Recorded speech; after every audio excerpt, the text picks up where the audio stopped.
പല കാര്യങ്ങളും പല നല്ല കാര്യങ്ങളും ചെയ്യണമെന്ന് ആഗ്രഹിച്ചിട്ടും ഇടയ്ക്കോ ചെവിടയ്ക്കോ തടസ്സങ്ങൾ ഒന്നും ചെയ്യാൻ പറ്റാത്ത പൂർത്തീകരിക്കാൻ പറ്റാത്തൊരവസ്ഥയിലാണോ താങ്കൾ? അങ്ങനെയെങ്കിൽ ഇന്നത്തെ വചനം താങ്കൾക്കുള്ളതാണ്. ദൃശ്യവാക്യം 14-23 തിരുവചനമാണ്. അതിലിങ്ങനെ പറയുന്നു, എല്ലാ തൊഴിലും കൊണ്ട് ലാഭം വരും, അധര ചർവണം കൊണ്ടോ ഞെരുക്കമേ വരും. ഒന്നുകൂടി വായിക്കാം.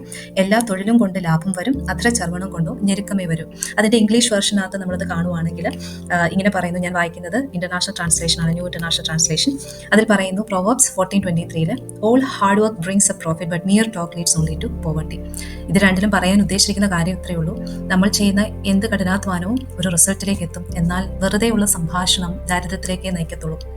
എന്തായിരിക്കും ഇതുകൊണ്ട് ഉദ്ദേശിച്ചിരിക്കുന്നത്? ഞാൻ എൻ്റെ ഒരു എക്സാമ്പിൾ നിങ്ങളോട് പറയാം. അതായത് ഈ ചാനൽ നിങ്ങൾ നോക്കുവാണെങ്കിൽ വളരെ കുറച്ച് സബ്സ്ക്രൈബേഴ്സേ ഉള്ളൂ അല്ലേ? പക്ഷേ ഈ ചാനൽ തുടങ്ങിയതിന് പിന്നിൽ എൻ്റെ ഡാർക്കായിട്ടിരുന്ന ഒരു ഫേസിൽ നിന്നും എൻ്റെ ജീവിതത്തിലേക്ക് കർത്താവാകുന്ന വെളിച്ചം വന്നപ്പോൾ ആ വെളിച്ചം എൻ്റെ ജീവിതത്തിൽ എത്രമാത്രം ഇൻഫ്ലുവൻസ് ചെയ്തു, അതിൻ്റെ ജീവിതത്തിലെ ഓരോ ഘട്ടങ്ങളെ, ഫിസിക്കൽ ആൻഡ് സ്പിരിച്വൽ തലങ്ങളെ എത്രമാത്രം മാറ്റി. എനിക്ക് തന്നെ എൻ്റെ ജീവിതത്തിൽ ഞാൻ പോലും ഇടാത്ത എഫേർട്ടുകൾ റിസൾട്ടായിട്ട് കിട്ടാൻ തുടങ്ങിയപ്പോൾ എനിക്ക് മനസ്സിലായി ഈ വെളിച്ചം പകരപ്പെടേണ്ടതാണ്.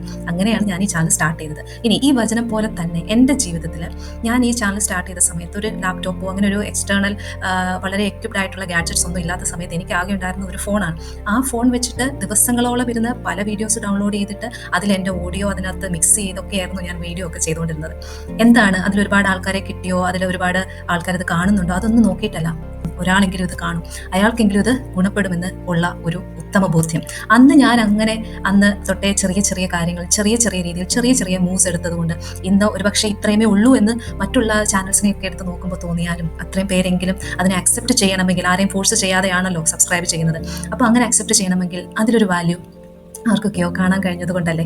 അതാണ് ഈ വചനം നമ്മളെ പഠിപ്പിക്കുന്നതും. നമ്മൾ ചെയ്യാൻ ഉദ്ദേശിക്കുന്ന കാര്യങ്ങൾ വെച്ച് നീട്ടാതെ, അതിനൊരു മനസ്സ് വെച്ചാൽ, വെറുതെ ഒരു മെയർ ടോക്കിലേക്ക് പോകാതെ, അല്ലെങ്കിൽ മറ്റൊരു ദിവസം അത് ചെയ്യാമെന്ന് പറഞ്ഞു വെക്കാതെ അതൊരു കംപ്ലീറ്റ്നെസ്സിലേക്ക് കൊണ്ടുപോയാൽ അതിനൊരു റിസൾട്ട് പൂർണ്ണമായിട്ടും ഉണ്ടാവും, ഒരു എഫിഷ്യൻസി ഉണ്ടാവും അല്ലെ. എല്ലാവർക്കും ഈ വചനം ഒരു അനുഗ്രഹമായിട്ടുണ്ടാവും എന്ന് ഞാൻ വിശ്വസിക്കുന്നു.